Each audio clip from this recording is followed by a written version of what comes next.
Hyper Grace untuk kita semua. Ini yang paling sore ya. Ibadah paling sore.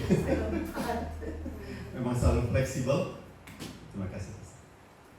Memang kita selalu fleksibel dan kali ini terlalu fleksibel. sangat fleksibel sampai sedemikian sore. Tapi Bapak Ibu, seperti yang sudah diungkapkan di flyer, judulnya adalah Adam Hawa versus Yesus Maria, penciptaan versus keselamatan. Ini nanti orang mau bolak-balik karena kisah penciptaan itu adanya di Kejadian, tapi sebagai semua ayat yang digunakan itu sudah saya saya copy paste kan, saya sediakan di sini. Jadi kalau mau ikut di HP masing-masing silakan, tapi kalau enggak mungkin bagus kalau ada yang berdekat karena nanti lebih banyak di sini. Ada kursi-kursi kosong, kalau mau dimanfaatkan silakan. Bapak Ibu, saudara-saudara, adik-adik, tentu mengenai kisah penciptaan ini orang sudah dengar kalau ndak puluhan kali, mungkin ada yang 100 kali kan dalam orang kehidupan ini, kisah penciptaan. Tapi nanti orang fokus pada kisah penciptaan Adam dan Hawa saja. Kali ini orang akan melihatnya dari perspektif yang berbeda. Bagi para penggemar film, terutama film-film Hollywood, itu kalau ada kisah lanjutan, cerita lanjutan itu disebut dengan sequel, ya. Tapi kali ini kalau kita lihat kisah keselamatan, maka ini kisah sebelum. Kisah sebelum itu namanya prequel. Ya, jadi ini kisah sebelum. Jadi kisah keselamatan kalau kita perbandingkan nanti dengan dengan Adam dan Hawa, artinya prequelnya. Kita akan melihat itu semua. Baik. Kita akan memperbandingkan kisah penciptaan dengan kisah penyelamatan. Ada beberapa kaitan, ini saya sampai 5 kaitan minimal kalau mau dilihat di sana detailnya. Kita mulai dengan yang pertama, kaitan pertama, penciptaan Adam. Moga-moga terbaca ya. Penciptaan Adam, di sini ada mengenai orang mulai step by step, ya kan, atau langkah demi langkah. Kalau belum terbaca saya perbesar sekali lagi. Oke, semoga bisa diikuti. Di sini ada, ya terima kasih Mas.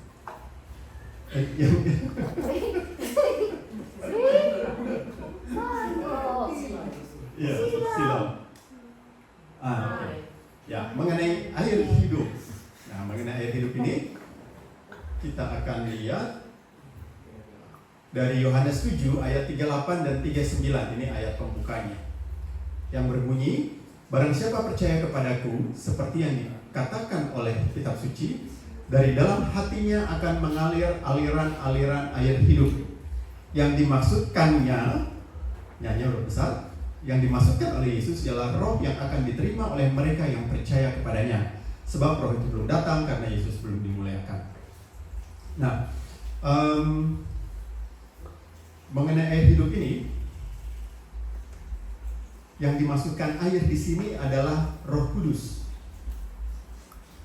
Yesus dilahirkan, jadi di sini dilihat airnya dulu, kan? Karena topiknya di sini adalah air hidup. Yesus dilahirkan dari kandungan yang disirami air Roh Kudus, seperti yang terdapat dalam Injil Matius pasal 1 ayat 18 sampai 20. Matius 1 18 sampai 20. Kelahiran Yesus Kristus adalah seperti berikut. Kita perhatikan saja, atau kita tentu tahu kisahnya di sana ya, supaya lebih cepat saja. Kita lompat di bawahnya. Intinya di sana air Roh Kudus adalah ia bertunangan dengan Yusuf. Ternyata ia mengandung dari Roh Kudus sebelum mereka hidup sebagai suami istri. Ya, jadi perawan yang kemudian kandungannya diberi air Roh Kudus, air berupa Roh Kudus. Itu sampai ayat 20. Kemudian juga di Lukas 1 ayat 35, jawab malaikat itu kepadanya, Roh Kudus akan turun atasmu dan kuasa Allah yang Maha Tinggi akan menaungi engkau. Sebab itu anak yang akan kau lahirkan itu akan disebut kudus, anak Theos. Jadi kandungan yang masih perawan kandungan Maria yang masih perawan diberi air oleh Roh Kudus untuk mengandung tubuh fisik yang abadi.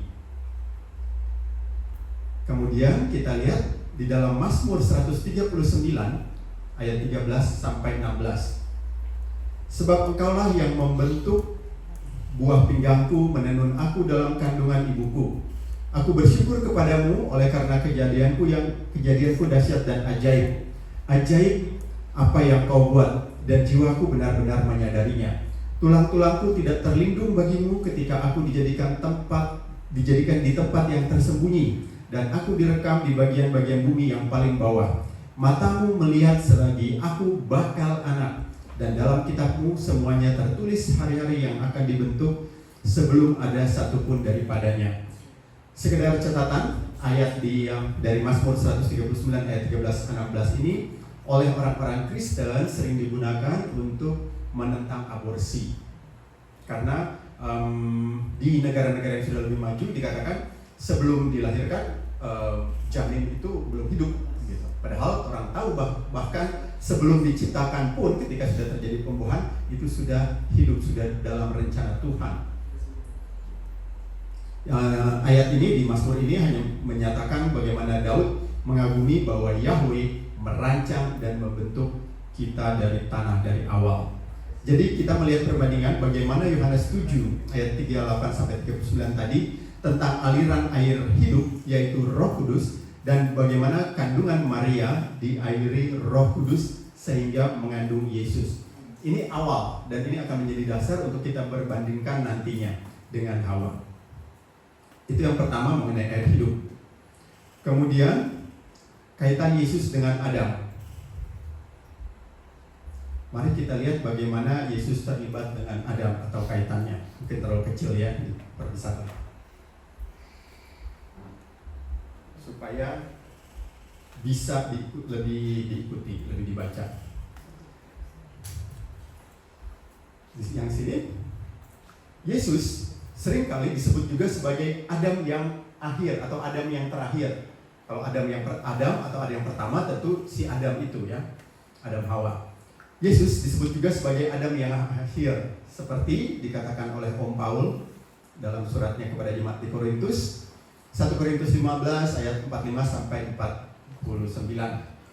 Seperti ada tertulis, manusia pertama Adam menjadi makhluk yang hidup, tetapi Adam yang akhir menjadi roh yang menghidupkan. Tetapi yang mula-mula datang bukanlah yang rohania, tetapi yang alamiah, itu si Adam. Kemudian barulah datang yang rohania. Yang rohania adalah Yesus. Manusia pertama berasal dari debu tanah dan bersifat jasmani. Manusia kedua berasal dari surga. Makhluk-makhluk alamiah sama dengan dia yang berasal dari debu tanah, dan makhluk-makhluk surgawi sama dengan dia yang berasal dari surga. Sama seperti kita telah memakai rupa dari yang alamiah, demikian pula kita akan memakai rupa dari yang surgawi. Selanjutnya di surat Om Paul juga yang lebih awal dalam Roma 5 ayat 12 sampai 21, Om Paul membicarakan kaitan Adam dengan Yesus seperti berikut ini. Ini yang cukup penting ya.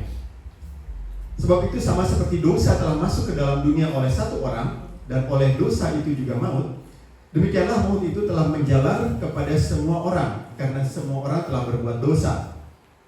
Sebab sebelum hukum Taurat telah ada dosa di dunia, tetapi dosa itu tidak diperhitungkan kalau tidak ada hukum Taurat, dan seterusnya dan seterusnya. Ya, kemudian kita lompat saja ke bagian yang agak di bawah, ayat 18. Sebab itu sama seperti oleh satu pelanggaran semua orang beroleh penghukuman, demikian pula oleh satu perbuatan kebenaran semua orang beroleh pembenaran untuk hidup. Jadi sama seperti oleh ketidaktaatan satu orang semua orang telah menjadi orang berdosa, demikian pula oleh ketaatan satu orang semua orang menjadi orang benar. Lalu yang paling akhir, supaya sama seperti dosa berkuasa dalam maut, demikian kasih karunia akan berkuasa oleh kebenaran untuk hidup yang kekal oleh Yesus Kristus Tuhan kita. Jadi kaitan antara Adam versus Yesus adalah kaitan atau relasi yang kontras. Adam pertama membawa dosa, sedangkan Adam terakhir membawa keselamatan penghapusan dosa. Seperti kata Om Paul tadi di 1 Korintus ayat 15:45 ya. Seperti ada tertulis, manusia pertama Adam menjadi makhluk yang hidup, tetapi Adam yang akhir menjadi roh yang menghidupkan. Tapi tentunya kasihan ya Adam pertama ya, kasihan deh Adam pertama. Karena Adam terakhir ternyata jauh, tentu saja ya, jauh lebih besar dari dia. Adam pertama hanyalah makhluk hidup biasa dari debu tanah, tetapi Adam terakhir adalah Tuhan dari surga yang membawa kehidupan dan kematian dan kebangkitan dari kematian. 1 Korintus 15 ayat 47, manusia pertama berasal dari debu tanah dan bersifat jasmani, manusia kedua berasal dari surga. Kemudian kita lanjut pada penciptaan Adam.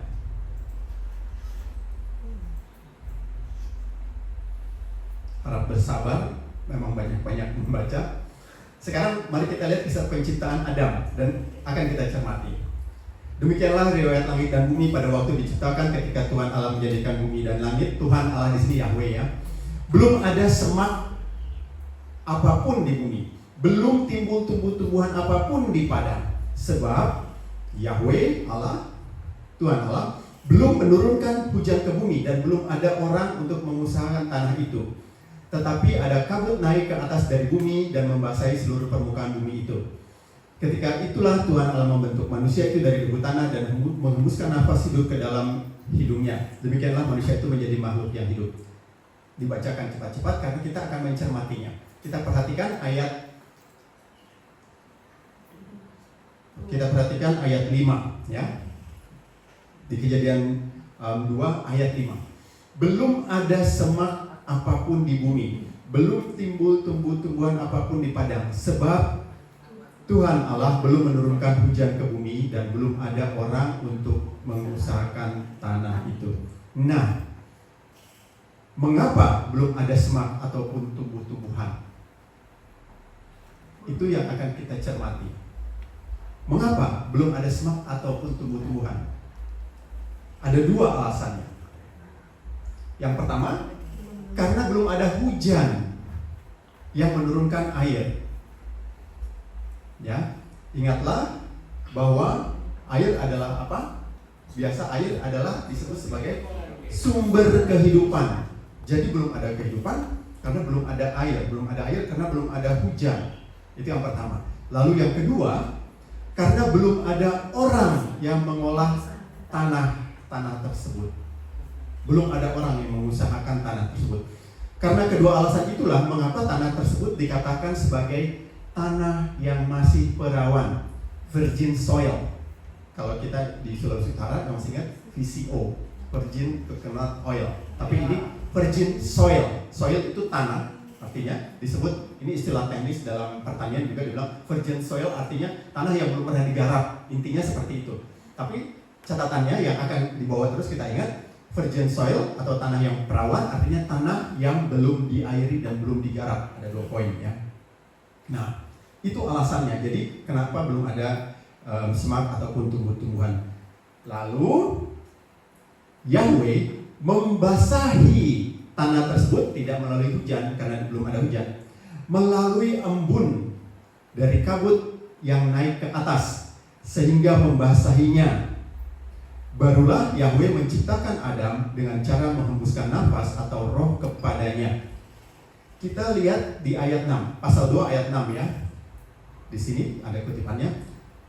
Ayat 6, tetapi ada kabut naik ke atas dari bumi dan membasahi seluruh permukaan bumi itu. Jadi kalau air orang dapat biasanya dari hujan, tapi pada saat yang sangat-sangat pertama, air perdana itu ternyata dari bawah. Makanya terutama kalau di gunung ya, orang duduk di tikar ataupun karpet kayaknya siapa so basah. Apalagi yang camping toh, camping dia siapa so basah padahal enggak hujan karena embun naik. Dari situ. Oke.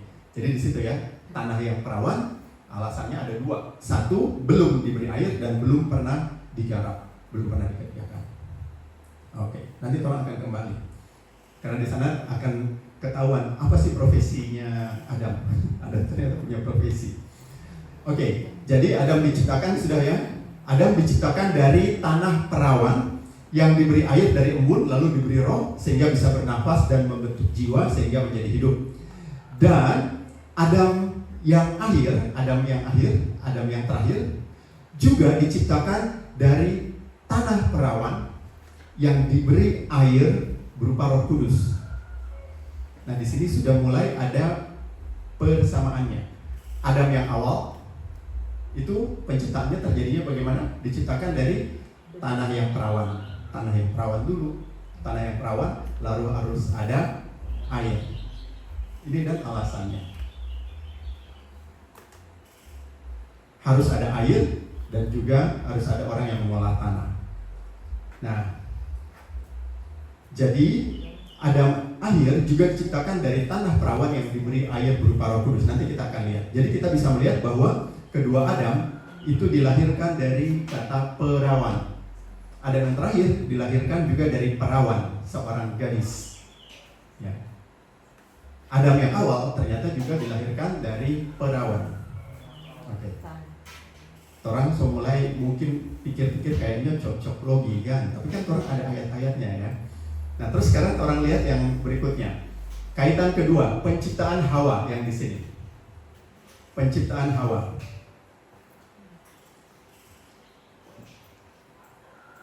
Bagaimana Hawa diciptakan? Ayatnya adalah kita ambil perikop dari Kejadian 2 ayat 20 sampai 24. Kita lewat ayat 20-nya.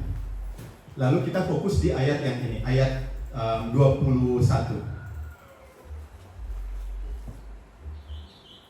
Saya bacakan ayat Kejadian 2 ayat 21. Lalu Tuhan Allah membuat manusia itu tidur nyenyak. Ketika ia tidur, Tuhan Allah mengambil salah satu rusuk daripadanya, lalu menutup tempat itu dengan daging. Dan dari rusuk yang diambil Tuhan Allah dari manusia itu, dibangunnyalah seorang perempuan, lalu dibawanya kepada manusia itu. Lalu berkatalah manusia itu, inilah dia, tulang dari tulangku dan daging dari dagingku, yang akan dinamai perempuan, sebab ia diambil dari laki-laki. Ayat 24, sebab itu seorang laki-laki akan meninggalkan ayahnya dan ibunya dan bersatu dengan istrinya sehingga keduanya menjadi satu daging. Ayat ke-24 ini bagi sebagian banyak orang Kristen juga masih abstrak bentuknya. Saya sendiri baru mendapat pencerahannya setelah melakukan pembahasan ini. Kita akan lihat nanti berikutnya. Jadi berdasarkan ayat ini kita akan mencermati beberapa hal berikut. Pada saat apa tulang rusuk diambil? Pada saat tidur. Adam tidur, toh? Adam tidur. Tidur adalah metafora dari mati. Mengapa begitu? Dalam kedukaan biasanya orang bilang apa? Oh, dia tidur selamanya, ya? Atau dia tidur abadi. Atau kepada adik-adik, anak kecil orang bilang apa? Oh, papa atau mama lagi tidur, lagi bobo. Ya, sampai ternyata itu terbawa dalam kehidupan sehari-hari juga. Tapi benar dalam kaitan ini, tidur adalah metafora dari mati. Mari kita dengarkan sendiri Yesus yang mengatakannya. Di mana? Dalam Yohanes 11 ayat 11 sampai 15, dalam kisah mengenai Lazarus. Saya bacakan. Demikianlah perkataannya yang di atasnya. Dan sesudah itu ia berkata kepada mereka, Lazarus saudara kita telah tertidur, tetapi aku pergi ke sana untuk membangunkan dia dari tidurnya. Ayat 12. Maka kata murid-murid itu kepadanya, Tuhan, jikalau ia tertidur, ia akan sembuh. Tetapi maksud Yesus, ayat 13, tetapi maksud Yesus ialah tertidur dalam arti mati. Sedangkan sangka mereka, Yesus berkata tentang tertidur dalam arti biasa. Karena itu Yesus berkata dengan terus terang. Yesus bilang, oh sudah kalau tidak mengerti. Karena itu Yesus bilang, karena itu Yesus berkata dengan terus terang, Lazarus sudah mati, tetapi syukurlah aku tidak hadir pada waktu itu, sebab demikian lebih baik bagimu supaya kamu dapat belajar. Marilah kita pergi sekarang kepadanya dan seterusnya. Ya. Jadi Yesus sendiri yang mengatakannya, metafora tadi tidur adalah mati. Itu catatan pertama. Hal kedua yang harus kita cermati adalah kata rusuk. Rusuk dalam bahasa Ibrani Itu sela, dibaca Shiloh, yang juga berarti sisi atau samping rusuk. Itu saya coba tampilkan di sini, moga-moga bisa tampil ya. Oke. Kejadian 2 ayat 22. Moga-moga kurang jelas ya terbaca. Baik, coba kita zoom, ini harusnya bisa di zoom. Oke. Di sini dalam bahasa Inggrisnya ribs. Ribs itu adalah rusuk, dan ini bahasa Ibraninya sela atau shalom. Ya. Nah, di sini shalom ini artinya apa? Bisa berarti rusuk, tapi juga secara figuratif berarti side, sisi, samping. Ya. Jadi oke, kita balik lagi ya. Jadi dari samping ya, disimpan dulu kata-katanya ini. Dari samping, jadi rusuk bisa berarti juga samping. Dan di sini mari kita lihat bagaimana Yahweh menciptakan Hawa sebagai istri Adam dengan cara melakukan tindakan operasi perdana yang kemudian ditiru oleh dunia medis atau kedokteran. Ini luar biasa ini ternyata. Ya. Kenapa bisa begitu? Karena kita lihat ada beberapa poin di sini. Adam ditidurkan atau dimatikan sementara, seperti yang terdapat dalam ayat 21. Lalu Tuhan Allah membuat manusia itu tidur nyenyak. Ketika ia tidur, Tuhan Allah mengambil salah satu rusuk daripadanya. Jadi dibuat tidur, diberi obat bius kalau zaman sekarang. Setelah dibius, lalu baru organnya diambil. Ibu Yudi waktu operasi juga ada pembiusan. Atau siapapun juga yang pernah dioperasi pasti ada pembiusan, dimatikan sementara, ditidurkan sementara. Lalu setelah itu organnya diambil. Nah, dalam hal ini si Adam, jadi Tuhan Allah Yahweh melakukan operasi perdana nih. Ditidurkan dulu, dianestesi, kemudian dipotong, kalau orang bilang dibelah, terus diambil tulang rusuknya, organnya diambil, ada yang diambil. Diambil tulang rusuknya di sini ya. Tulang rusuknya diambil, jadi ada organ yang diambil yaitu tulang rusuk, kemudian ditutup lagi. Kalau zaman sekarang dijahit lagi, atau ada yang di staples, atau ada yang teknologi terbaru ya. Intinya ditutup lagi, seperti yang dikatakan dalam ayat di atas tadi dalam kisah penciptaan Hawa. Itu penciptaan Hawa. Kemudian bagaimana kaitannya dengan Yesus? Jadi kita semua sudah berkali-kali, puluhan kali tahu mengenai kisah Adam dan Hawa, tapi kita sekarang lihat dalam perspektif berbeda. Sekarang sudah ada perspektif berbeda ya, ternyata Tuhan Allah, Yahweh, melakukan operasi perdana. Caranya dari samping dibelah, dipotong, ada organ yang diambil, ada organ yang dikeluarkan, lalu habis itu tutup lagi. Ingat, simpan itu, lalu kita lihat sekarang kaitannya dengan Yesus. Jadi tadi dari zaman awal kita lompat, balik lagi ke zaman Tuhan Yesus. Ketika disalib, seorang prajurit di atas kayu salib maksudnya ya, seorang prajurit melukai atau memotong sisi tubuh Yesus dengan tombak, seperti yang dikatakan atau dilaporkan dalam Yohanes 19 ayat 34. Tetapi seorang dari antara prajurit itu menikam lambungnya dengan tombak dan segera mengalir keluar apa? Air, darah dan air. Dari dulu kita cuma tahu, oh ya oke, keluar darah dan air, soat gitu loh, ya kan? Ya kan? Artinya ya sudah keluar darah dan air toh. Tapi ternyata sekarang ada pendalamannya. Ini luar biasa. Terus terang ini saya tadinya tidak mau membawakan ini, tapi dalam persiapan cari-cari bahan saya ketemu lagi dengan Sam Shamoun dan saya pelajari lagi dan banyak pencerahan yang saya dapat, dan dengan senang hati saya bilang berarti ini yang moga-moga yang dikehendaki oleh Tuhan Yesus untuk di-share. Karena harusnya ini cerita yang membosankan kan, orang so dengar berkali-kali loh, penciptaan Adam Hawa bagaimana, penyalipan bagaimana, tapi ternyata sekarang ada sesuatu yang baru. Nah ini dia ya. Apa yang keluar dari lambung tadi? Darah dan air. Ada artinya yang lebih mendalam ternyata. Darah yang ditumpahkan sampai bernyawa. Darah yang ditumpahkan sebagai penebusan dosa manusia. Darah inilah yang selalu diulang-ulang Pastor Jerry sebagai stempel atau meterai bahwa hutang dosa kita sudah dibayar lunas, tetelestai. Jadi kita lihat, kita ingat lagi bagaimana penciptaan kondisinya Adam ditidurkan, mati, dipotong, lalu ada organ yang diambil. Lalu Tuhan Yesus sama, mati, dipotong, keluar, ya dipotong kan, ya dipotong, sama, lalu keluar darah dan air. Lalu air, tadi darah sudah. Darah itu sebagai penebusan dosa-dosa kita ya. Lalu air sekarang. Air, kita balik lagi ke awal-awal tadi, air kehidupan. Air kehidupan, Roh Kudus yang menghidupkan kita dan membentuk gerejanya. Jadi, dari Adam pertama, Yahweh atau Theos menidurkan atau mematikan dia, membuka sisi tubuhnya lalu menciptakan istri atau pengantin baginya. Sedangkan Adam terakhir juga tidur atau mati, sisi tubuhnya dibuka, lalu yang keluar apa? Darah. Untuk mendapatkan pengantin berupa gereja. Kalau Adam dari organ itu setelah dibelah keluar pengantinnya, yaitu Hawa. Yesus juga demikian. Pengantinnya yaitu gereja. Ya, melalui kita atau kitalah yang disebutnya, ada pembahasan lebih lanjut ya. Jadi itu tadi, sedangkan Adam terakhir juga tadi ya, Adam terakhir juga tidur atau mati, sisi tubuhnya dibuka lalu menciptakan pengantin berupa gereja. Tanpa darahnya tak ada gereja, dan tanpa air kehidupan atau Roh Kudus tak ada gereja.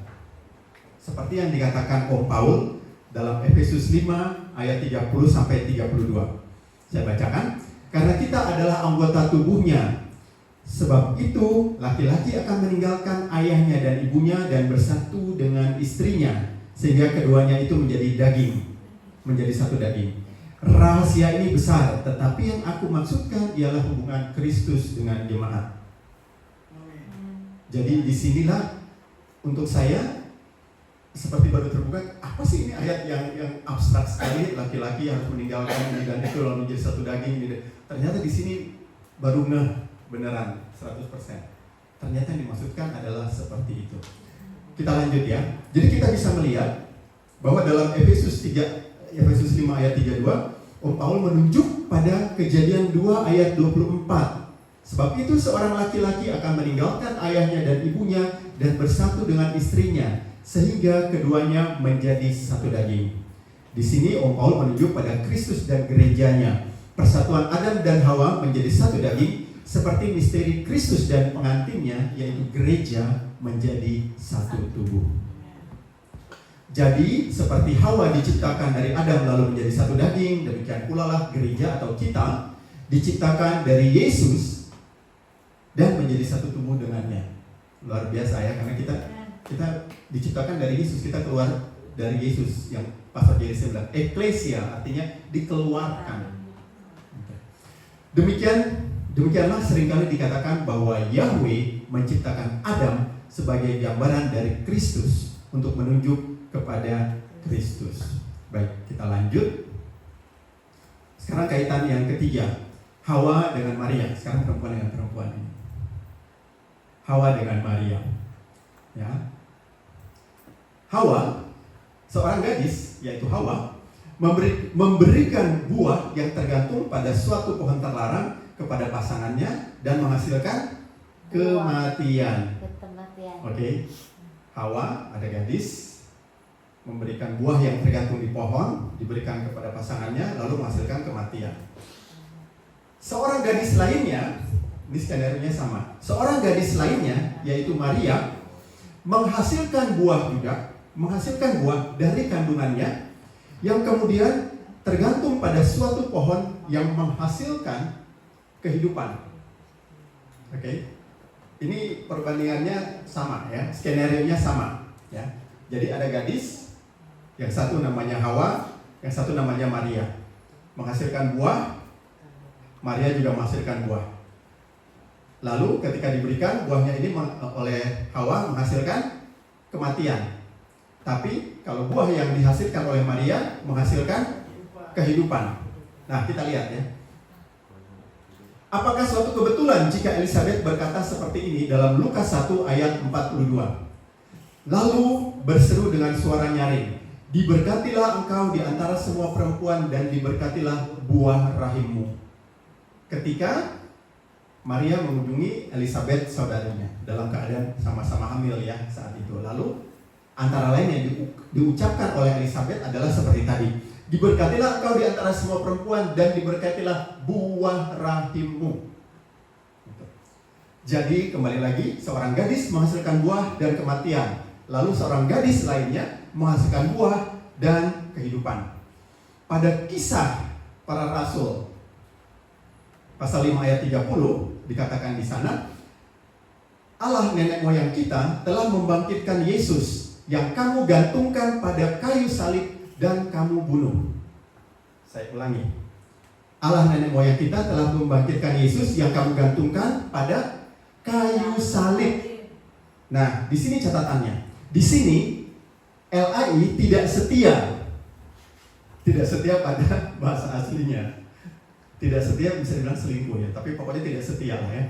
Tidak setia, lalu keliru menerjemahkan kata bahasa Yunani Shilon yang artinya pohon, lalu menjadi kayu salib.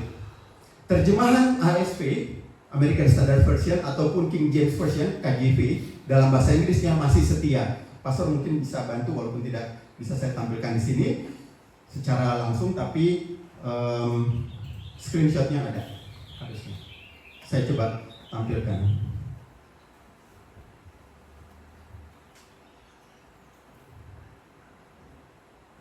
Ini yang kejadian cuma 3 ya yang saya berikan, saya ambil. Oh, ternyata tidak ada. Mohon maaf. Tidak ada. Oh, ada.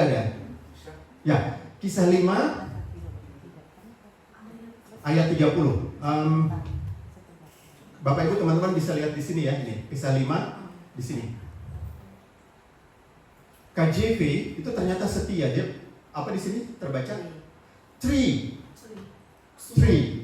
dalam artian pohon. Tapi di bahasa Indonesia di atas kita bisa lihat sini kayu salib, langsung dibilang ini. Yang kamu gantungkan pada kayu salib, gitu. Jadi nggak nyambung. Nah ini salah satu memang terjemahan yang harus dikritisi karena jadinya nggak sebanding ya. Padahal ternyata ada perbandingannya. Ulang lagi, perempuan bernama Hawa mengambil buah yang tergantung dari pohon toh, lalu diberikan dan menghasilkan kematian. Ada gadis lainnya menghasilkan buah yang tergantung juga di pohon, lalu menghasilkan kehidupan. Nah, jadi KJV itu tetap mengatakan itu tree, pohon, dan yang artinya di sini kita bisa lihat ini di strongnya. Strong itu yang seperti orang sering lihat ya teman-teman, yang sering dibawakan oleh Pastor Jerry. Ini Shulon, ya. From another yang berarti timber, kayu, dengan implikasi sebagai stick, club atau or tree di sini. Jadi bisa diartikan memang sebagai kayu, tapi lebih tepatnya menggunakan kata pohon karena jadinya sebanding dengan yang kejadian pada Hawa, gitu. Dan ini KJV dan ASV itu sama. Mereka tetap setia menggunakan kata pohon, tapi LAI menggunakan kata kayu salib. Ya, oke. Ini kritik tajam ini, bukan kritik. Karena kalau enggak kita tidak bisa menyamakan. Oke, jadi di sini ya catatan saya. Di sini LAI tidak setia lalu keliru menerjemahkan kata bahasa Yunani Shulon yang artinya pohon menjadi kayu salib. Ya, oke. Kita lanjut. Kesimpulan perbandingannya kembali lagi ya seperti tadi. Sampai orang hafal jadinya ya. Seorang gadis menghasilkan buah dari pohon yang kalau kita makan akan memberikan kita kematian. Sedangkan gadis lainnya menghasilkan buah dari pohon yang kalau kita makan daging dan darahnya akan menghasilkan kehidupan. Ya, luar biasa ini perbandingannya. Ya. Dan juga berikut. Kesimpulan berikut, melalui ketidaktaatan seorang gadis yang bernama Hawa, maka kematian datang ke dunia. Dan melalui ketaatan seorang gadis lainnya, maka kehidupan datang ke dunia, membatalkan kematian. Saya cantumkan di sini bahasa Inggrisnya karena ketika bahasa Inggris kelihatan perbandingannya jadi keren sekali di sini. Mana itu penunjuk? Disobedience. Ketidaktaatan. Jadi ketaatan adalah obedience. Ketika ditambahkan this menjadi tidak. Jadi ini ketaatan, lalu ini ketidaktaatan. Jadi permainan bahasa dalam bahasa Inggrisnya kelihatan keren sekali. Seperti bahasa Indonesia juga ada ini. Fungsi ketika ditambahkan di depannya mal menjadi malfungsi. Ya, gitu. Disfungsi juga, betul. Ya, dari bahasa Inggris. Fungsi menjadi disfungsi, betul. Nah, ini juga obedience menjadi disobedience. Di mana obedience-nya si gadis itu? Di mana ketaatan si gadis itu? Kan waktu Maria diberi kabar oleh malaikat, apa jawaban dia? Ya, bagaimana mungkin? Kan kita belum bersuami. Sebenarnya kan dia bilang, sudah Jo. Kalau ini ya, dia merendah hati kan. Tapi kemudian apa jawaban berikutnya setelah diberi penjelasan? Terjadilah kepadaku menurut perkataanmu. Jadi walaupun pertama galau, tapi kemudian dia taat. Oke, dan begitu. Tapi yang satu ini si Hawa justru kebalikannya toh. So bilang-bilangin boleh, dia bagi. Oke.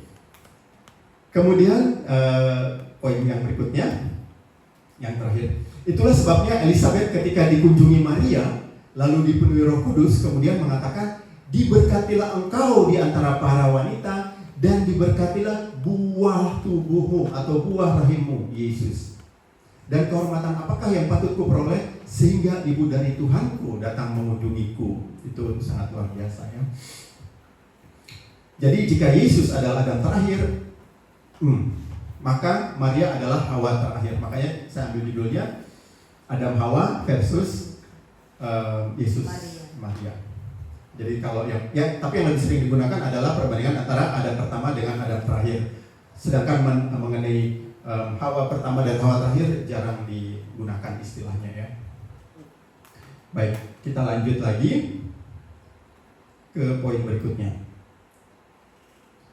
Kaitan yang keempat, taman. Nah ini ternyata taman ini juga membawa arti yang luar biasa. Sebelumnya kan peraturan taman apa sih? Ya sudah taman bukan. Nah di sini janji saya tadi mengatakan apa profesi si Adam. Ternyata Adam ada profesinya. Oke, sekarang mengenai taman ya. Orang bicara mengenai taman ini dia. Kematian ternyata datang melalui taman. Betul? Taman apa namanya? Taman Eden ya. Kejadian pasal 3 adalah kisah Hawa di Taman Eden. Panjang sekali, saya tidak akan cantumkan di sini. Tapi orang so tahu semua kan? Karena dari awal orang so paham sekarang kan bahwa Hawa ini yang ternyata menghasilkan buah yang menghasilkan kematian. Dan kejadiannya, TKP-nya ada di taman yang namanya Eden. Nah, Yesus dikuburkan dan bangkit di taman juga ternyata. Milik Yosef atau Yusuf dari Arimatea. Di taman itulah kematian dihancurkan dan kehidupan kekal datang. Kita lihat di sini untuk yang penasaran. Ini kutipan ayatnya ya.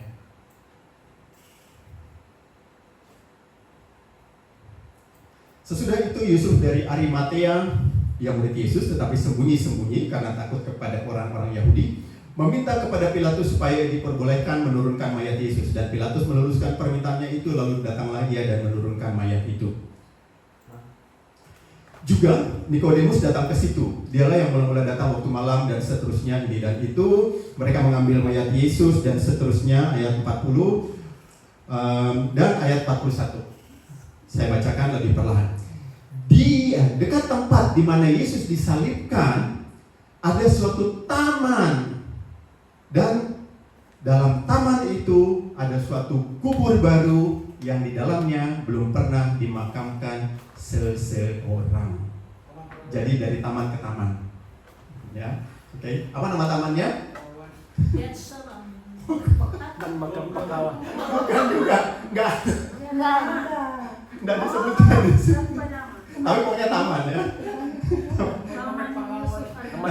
Nanti coba kalau sekali waktu pastor jadi dapat DP nama taman, siapa tuh? Taman makam. Ya, taman makam ya. Nah, pokoknya taman yang punyanya ini Arimatea, Yusuf Arimatea, oke? Nah, disinilah kemudian saya perlihatkan ternyata Adam adalah seorang tukang kebun. Profesi Adam. Nah, tahu dari mana? Dari kitab Kejadian ayat 2 pasal 15. Tuhan Allah mengambil manusia itu dan menempatkannya dalam Taman Eden untuk mengusahakan dan memelihara taman itu. Siapa yang mengusahakan dan memelihara taman? Tukang kebun yang namanya Adam. Jadi ternyata Adam itu tukang kebun. Ya. Oke, sekarang kaitannya dengan Yesus. Yesus bukan tukang kebun jelas ya. Tapi dia juga dianggap tukang kebun. Di mana itu dinyatakan? Anak tukang kayu. Yohanes 20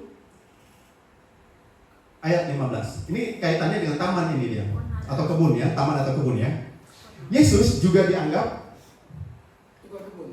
sini, dianggap tukang kebun. Yohanes 20 ayat 15. Kalau ada yang mau ikut baca atau penasaran, saya bacakan aja. Kata Yesus kepadanya, kepada siapa? Kepada Maria. Maria bukan Maria ibu Yesus, tapi Maria Magdalena. Jadi waktu pagi-pagi Maria Magdalena kan lebih dulu pergi di kubur toh.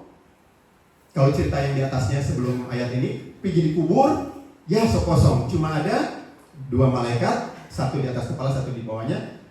Sudah ada dia di sini. Terus karena itu dia menangis. Maria Magdalena menangis karena dia pikir ya orang so curi. Kita guru, orang lain so bawa. Karena itu waktu dia jalan, dia lihat ada satu orang di sana karena pagi-pagi benar ini dia. Siapa yang ada di kebun atau di taman pagi-pagi sekali kalau bukan tukang kobong. Kalau bukan tukang kebun. Kata Yesus kepadanya, "Ibu, mengapa engkau menangis? Siapakah yang engkau cari?" Maria menyangka orang itu adalah penunggu taman. Lalu berkata kepadanya, "Tuhan, jikalau Tuhan yang mengambil dia, katakanlah kepadaku di mana Tuhan meletakkan dia supaya aku dapat mengambilnya." Teman-teman, di sini sebenarnya terjadi 2 salah terjemah lagi. Yang pertama, kata Yesus kepadanya bukan ibu, tetapi wanita atau perempuan. Ya, tetapi ini langsung dikatakan. Itu tidak terlalu krusial. Yang lebih krusial adalah di sini dibilang penunggu taman. Penunggu taman, kalau pikir penunggu taman belum tentu tukang kebun kan? Ya kan? Bisa jadi cuma penjaga. Tapi di sini diterjemahkan penunggu taman. Kita lihat terjemahannya. Ini ada catatan saya di sini. LAI kembali kurang setia dengan bahasa asli Yunani yang berbunyi kepouros, yang berarti juga tukang kebun, bukan cuma sekedar penjaga taman. Kita lihat di sini ada, ini dari HP ya, saya ambil dari HP yang biasa orang gunakan sehari-hari. Nah, di sini saya perbesar juga.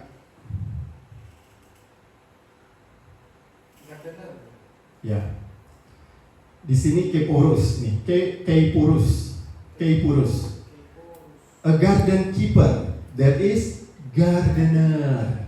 Gardener adalah tukang kebun, tukang kobong. Jadi bukan sekedar penjaga. Ya, kembali LAI kurang hati-hati. Ini Yohanes 20 ayat 15. Kurang hati-hati dalam terjemahannya. Oke. Ya, tidak setia. Nah, jadi Adam pertama adalah tukang kebun dan Adam terakhir dianggap tukang kebun. Oke. Kita lanjut, sudah hampir selesai karena sudah kaitan keempat. Sekarang kita akan lanjut hampir berakhir ya, hanya sampai kaitan kelima. Jadi ketika yang masih mengenai taman, ternyata masih ada tadi. Maaf. Ketika Adam diusir dari Taman Eden, Yahweh kemudian mengirimkan siapa? Beberapa kerub sebenarnya ya, menjaga taman itu dengan kerub. Saya bacakan Kejadian 3 pas ayat 23. Lalu Tuhan Allah mengusir dia dari Taman Eden supaya ia menguasakan tanah dari mana ia diambil. Ia menghalau Jadi diusir ya dari Taman Eden. Kemudian ayat 24, ia menghalau manusia itu dan di sebelah timur Taman Eden ditempatkannya beberapa kerub dengan pedang yang bernyala-nyala dan menyambar-nyambar untuk menjaga jalan ke pohon kehidupan. Kerubim, kalau dalam bahasa lain kata kerubim, kalau banyaknya kerubim dan serafim. Orang di Katolik ada lagu puji-pujiannya yang kerubim dan serafim dan seterusnya. Nah, kerub ini juga yang ada visualnya di tutup pendamaian dari tabut perjanjian, tabut Allah, tutup pendamaian ya. Jadi kalau dari situ visualisasinya orang tahu modelnya mirip-mirip dengan malaikat karena ada sayap-sayapnya ya. Oke. Itu di Taman Eden. Nah, sekarang kita lihat taman yang tadi, taman yang belum ada namanya itu ya. Taman kubur Yesus itu. Setelah Yesus bangkit, 2 orang malaikat menjaga kubur Yesus. Ya. Yohanes 20 ayat 11 dan 12. Tetapi Maria berdiri dekat kubur itu dan menangis. Ini tadi waktu sebelum Maria kan melihat Yesus dikira tukang kubur, toh di atasnya ayat sebelumnya. Tetapi Maria berdiri dekat kubur itu dan menangis. Sambil menangis ia menjenguk ke dalam kubur itu. Dan tampaklah olehnya 2 orang malaikat berpakaian putih. Yang seorang duduk di sebelah kepala dan yang lain di sebelah kaki di tempat mayat Yesus terbaring. Ya. Jadi di 2 taman ternyata ditempatkan penjaga. Di Taman Eden ada kerub, di Taman Yesus ada 2 malaikat. Kemudian tadi cuma pertamanan. Nah, yang terakhir ini yang penting juga kaitan kelima, Maria, Yesus dengan Hawa. Ini juga pencerahan ayat-ayat yang sudah sering kali saya yakin banyak kali orang dengar tapi cuma lewat begitu saja. Dan ketika mendapatkan penjelasan dari Sam Shamoun ini benar-benar saya dibukakan. Moga-moga saudara-saudari juga ikut dibukakan ya. Cuma singkat saja, tetapi isinya menurut saya sangat mendalam. Kejadian 3 ayat 14. Orang tentu ingat ayat ini. Kejadian 3 ayat 14, di mana setelah kejadian tadi buah lalu Hawa ditanya terus saling tolak menolak. Siapa? Ini ular, ujung-ujungnya ular ya. Lalu berfirmanlah Tuhan Allah kepada ular itu. Ular itu, jangan ada ular. Ular itu kepada ular itu, karena engkau berbuat demikian, terkutuklah engkau di antara segala ternak dan antara segala binatang kuman dan lain-lain. Kita perhatikan saja ayat 15 justru. Aku akan mengadakan permusuhan antara engkau ular dan perempuan ini, Hawa. Eva kebetulan kan? Pada Eva. Di sini ada Eva. Antara engkau dan perempuan ini, antara ular dengan Eva, antara keturunanmu dan keturunannya. Keturunannya akan meremukkan kepalamu dan engkau akan meremukkan tumitnya. Untuk saya ini abstrak dan kadang-kadang saya bingung. Siapa yang tumit, siapa yang ular? Rumit saya coba membayangkannya. Sampai di sini baru akhirnya kita dengar. Lalu kata Yahweh kepada ular, keturunannya akan meremukkan kepala ular. Jadi keturunan si perempuan, keturunannya Hawa lah yang akan meremukkan kepala ular. Dan si ular akan meremukkan tumitnya. Oke, diulang-ulang lagi ya supaya makin dong. Karena gongnya ini ada di sini. Untuk meremukkan kepala ular, maka tumit kaki harus berada di dekat kepala ular. Nanti saya coba visualkan. Ketika kepala ular diinjak dan diremukkan, itu juga ada konsekuensinya, ada harga yang harus dibayar. Kalau hanya dengan kata-kata, susah. Saya juga berusaha memvisualisasikannya, rumit banget. Tapi kemudian di sini jadinya lebih jelas. Seperti ini misal. Tisu. Ya, tisu ya. Tisu. Ya, tisu. Anggap saja ini adalah kaki. Kaki. Bagaimana kaki bisa meremukkan kepala ular? Dari jauh bisa nggak? Nggak bisa. Harus Dekat. dekat. Ada resiko kan? Betul nggak?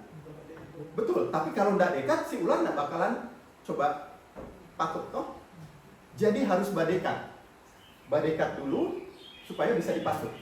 Dan harus badekat. Dan harus ada timing yang pas untuk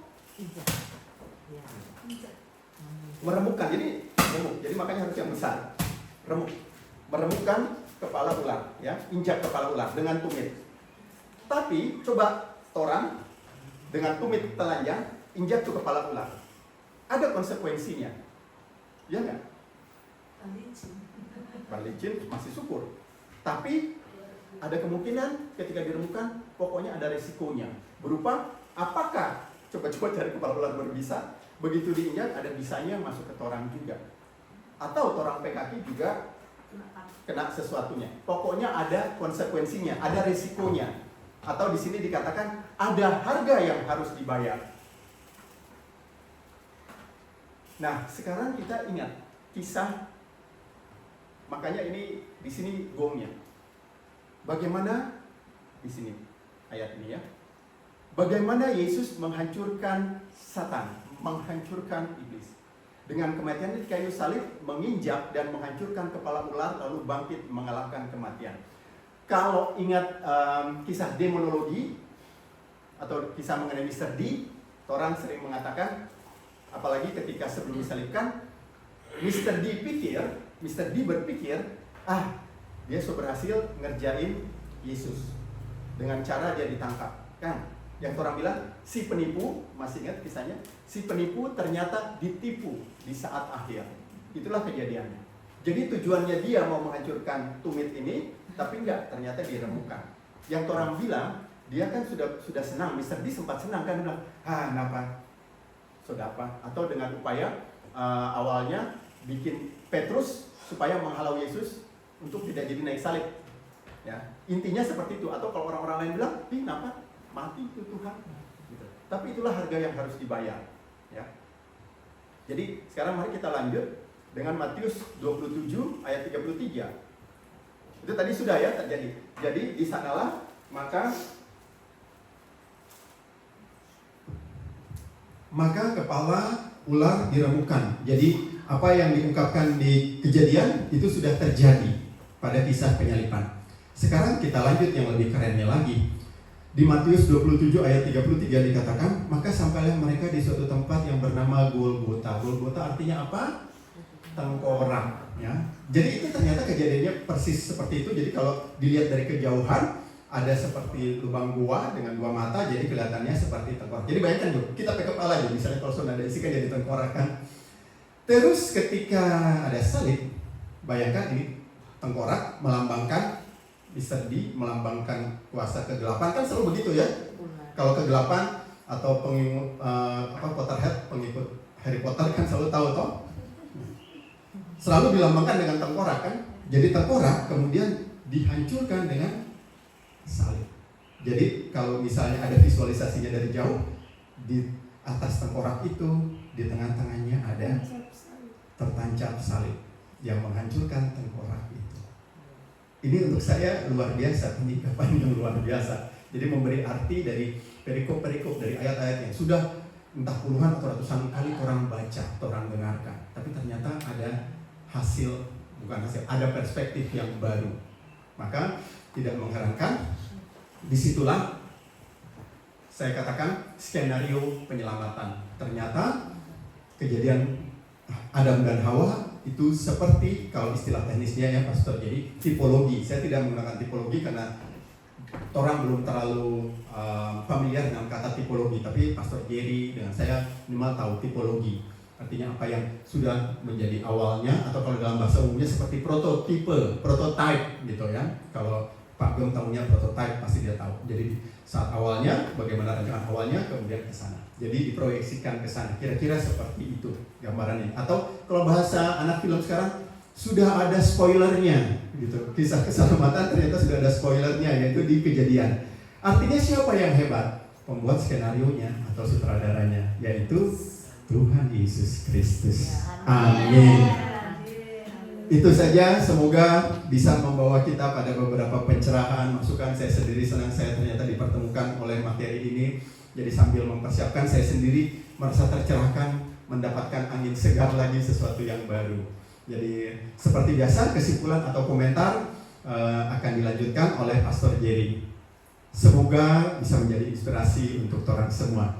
Terima kasih. Terpujilah Tuhan Yesus. Amin. Silakan Pastor Jerry. Pasang lampu Jo. Betul ya Pak. Haleluya. Puji Tuhan. Ini efek samping dari suklar makan baru belajar. Haleluya, sudah dapat dengar. Hallelujah. Haleluya. Ada.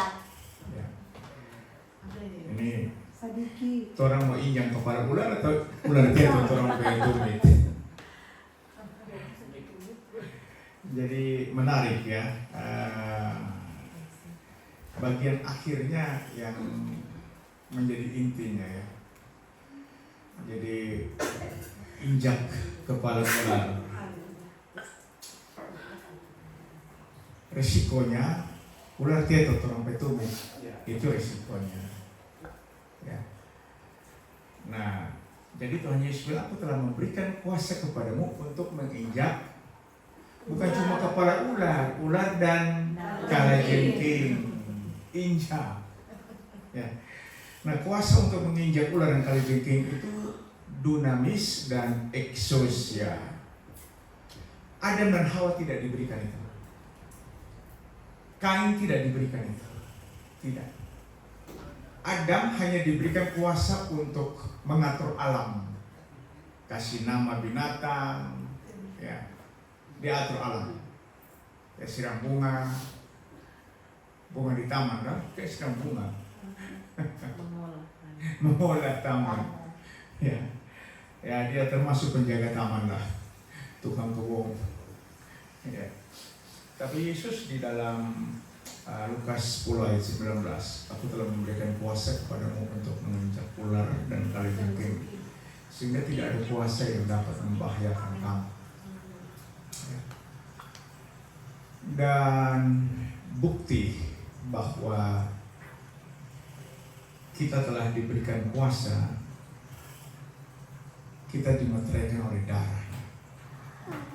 Dan kita akan ikut perjamuan Kristus ya.